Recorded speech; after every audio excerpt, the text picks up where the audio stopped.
안녕하세요. 용인제일교회 임병선 목사입니다. 우리가 하나님을 믿는다는 것은 내 삶의 중심, 주도권이 나에게서 하나님께로 옮겨졌음을 의미합니다. 하지만 많은 신앙인들이 삶의 중심과 주도권은 여전히 나에게 놔둔 채 하나님을 믿는다고 말하고 신앙생활을 하는 사람들이 많이 있습니다. 그런 신앙생활의 문제점은 자기 마음대로 자기 원하는 대로 하나님을 이용하고 조정하여 자기가 원하는 것을 이루는 것에 신앙생활의 초점이 맞춰진다는 것입니다. 하나님을 믿는다는 것은 내 삶의 중심과 주도권이 하나님께 있다는 걸 인정하고 나를 내려놓는 것에서 시작됩니다. 그럴 때 우리 삶의 진정한 행복의 길이 열리게 됩니다. 오늘 우리에게 주시는 말씀 사무엘상 6장 13절에서 21절 읽겠습니다. 사무엘상 6장 13절에서 21절 말씀입니다. 벳세메스 사람들이 골짜기에서 밀을 베다가 눈을 들어 궤를 보고 그 본 것을 기뻐하더니 수레가 벳세메스 사람 여호수아의 밭 큰 돌이 있는 곳에 이르러 선지라.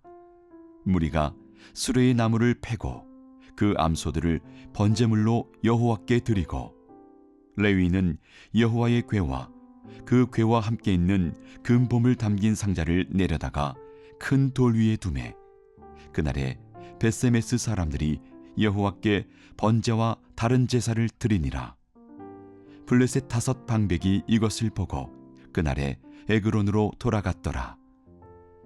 블레셋 사람이 여호와께 속건제물로 드린 금독종은 이러하니 아스돗을 위하여 하나요, 가사를 위하여 하나요, 아스글론을 위하여 하나요, 가드를 위하여 하나요, 에그론을 위하여 하나이며 드린 바 금쥐들은 견고한 성읍에서부터 시골의 마을에까지 그리고 사람들이 여호와의 궤를 놓은 큰 돌에 이르기까지 5 방백들에게 속한 블레셋 사람들의 모든 성읍들의 수대로였더라. 그 돌은 벳세메스 사람 여호수아의 밭에 오늘까지 있더라. 벳세메스 사람들이 여호와의 궤를 들여다본 까닭에 그들을 치사 570명을 죽이신지라. 여호와께서 백성을 쳐서 크게 살육하셨으므로 백성이 슬피 울었더라. 벳세메스 사람들이 이르되 이 거룩하신 하나님 여호와 앞에 누가 능히 서리요 그를 우리에게서 누구에게로 올라가시게 할까 하고 전령들을 기럇 여아림 주민에게 보내어 이르되 블레셋 사람들이 여호와의 궤를 도로 가져왔으니 너희는 내려와서 그것을 너희에게로 옮겨가라. 하나님의 언약궤가 드디어 7개월 만에 이스라엘로 돌아옵니다. 하나님의 언약궤가 이스라엘로 돌아오는 과정을 보세요.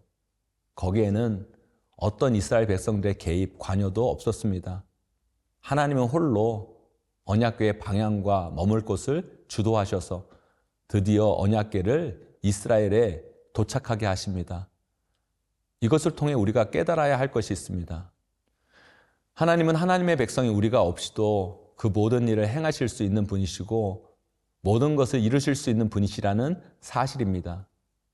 하나님이 우리를 하나님 일에 참여하게 하시는 것은 하나님이 그걸 하실 수 있는 힘이 없거나 우리의 도움이 필요해서가 아니라 하나님은 우리가 하나님의 역사를 함께 이루어 나가는 것을 기뻐하시기 때문입니다. 그러나 우리 인간들은 처음에는 그 은혜에 감사하며 하나님을 경외하는 자세와 모습으로 하나님의 일에 참여하다가 어느 순간 그 일의 주도권이 자신에게 있고 자기가 모든 일을 하는 듯한 착각과 오만에 빠지는 실수를 저지를 때가 있습니다. 이것이 바로 이스라엘 백성들이 하나님의 언약궤를 블레셋에게 빼앗긴 이유였고 이스라엘 백성에게 문제가 일어난 원인이었습니다. 생명의 산 가족 여러분, 우리는 하나님을 믿고 따르는 하나님의 자녀, 하나님의 백성입니다. 하나님의 자녀 백성이 되었다는 것은 우리 삶의 모든 주도권과 중심이 하나님께 있음을 의미합니다. 이제 우리가 하는 모든 일들은 내가 하는 것이 아닙니다. 하나님이 하시는 것이고 하나님의 역사 안에 있는 것이고 우리는 그 일에 감사함으로 참여하여 따르는 자들이 되어야 할 것입니다. 그것을 잊어버릴 때 우리는 이스라엘 백성들이 블레셋과의 전쟁에서 패한 것처럼 우리 인생의 전투에서 패배할 수밖에 없을 것입니다. 사랑하는 생명의 산 가족 여러분, 오늘 본문을 통해 우리는 알아야 합니다. 하나님의 언약궤가 블레셋에 간 것은 하나님의 패배도 아니고 하나님의 무능도 아니었습니다. 다만 하나님께서 이스라엘 백성들을 깨닫게 하시기 위한 자발적 선택이셨으며 또한 이스라엘로 다시 언약궤가 돌아온 것도 하나님이 주도하신 역사입니다. 그것을 늘 잊지 않고 살아갈 때 우리는 삶의 실패를 경험하지 않고 하나님이 이끄시는 삶을 날마다 경험하게 될 것입니다.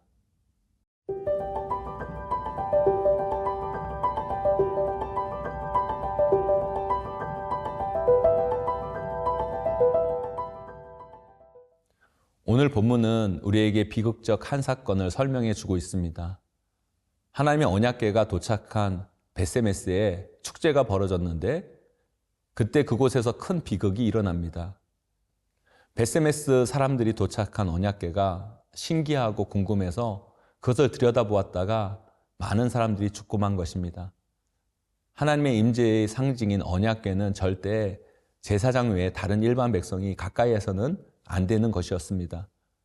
그러나 그들은 그 하나님의 말씀을 경히 여기며 자기 마음대로, 자기 하고 싶은 대로, 자기 욕망대로 하나님의 언약궤를 대했다가 결국 큰 화를 당하고 만 것입니다. 생명의 산 가족 여러분, 많은 크리스찬들이 이런 이야기를 합니다. 나는 왜 하나님을 믿고 따르는데 왜 내 삶이 이렇게 불행하고 힘들고 어려울까? 물론 그 이유에는 여러 가지가 있을 수 있습니다. 하지만 그 이유 중에 하나를 우리가 점검해야 한다면 이런 면에서 우리의 삶과 신앙을 점검해야만 합니다. 하나님을 믿고 신앙생활을 하긴 하지만 하나님의 방법, 하나님의 뜻이 아닌 내 방법대로, 내 욕망대로, 내가 원하는 대로 하나님을 믿고 신앙생활을 하지 않았나라는 점검입니다. 오늘 본문의 벳세메스 사람들도 하나님의 언약궤가 이스라엘에 온 것을 기뻐하고 좋아해서 축제를 벌입니다. 하나님의 언약궤가 와서 기뻐하며 축제하는 것은 좋은 일입니다. 하지만 그들의 축제는 자신들의 호기심, 자신들의 욕망이 우선시되어 하나님의 뜻과 말씀은 무시되어 버리고 말았던 것입니다. 그것이 그들의 삶을 비극으로 몰아넣고 만 것입니다. 사랑하는 생명의 산 가족 여러분, 하나님을 믿고 따른다는 것은 우리 삶의 중심과 주도권을 하나님께 내어놓는 것입니다. 그래서 저는 신앙생활을 이렇게 표현하고 싶어요. 신앙생활은 누가 잘 죽나 싸움이다. 내 안의 욕망, 내 뜻, 내 주장, 내 고집을 십자가 앞에 다 죽이고 내 삶을 하나님이 이끄시도록 하는 것, 하나님이 주도하시도록 내 삶을 내어드리는 것, 그것이 바로 올바른 신앙생활의 길임을 우리는 잊지 말아야 합니다. 신앙생활을 하면서도 아직 삶의 주도권과 중심을 내어놓지 못한 분들이 계시다면 결코 우리 삶은 하나님의 뜻이 이루어지는 삶이 아닌 내 뜻을 관철시키는 삶이 되고 말 것입니다. 내 안의 모든 것을 십자가에 못 박고 내 안에 예수 그리스도가 살아 역사하게 하는 삶, 그것이 바로 우리가 걸어가야 할 신앙의 삶입니다.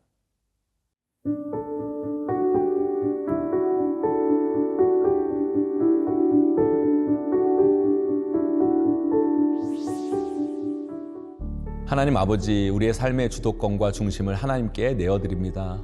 우리 안에 임하셔서 나를 주도적으로 이끌어 주시고 우리 삶의 중심이 되어 주시옵소서. 날마다 나를 십자가 앞에 못 박고 내 안에 예수 그리스도가 살아 역사하시는 삶으로 나를 만들어가게 하여 주시옵소서. 예수님의 이름으로 간절히 기도드립니다. 아멘.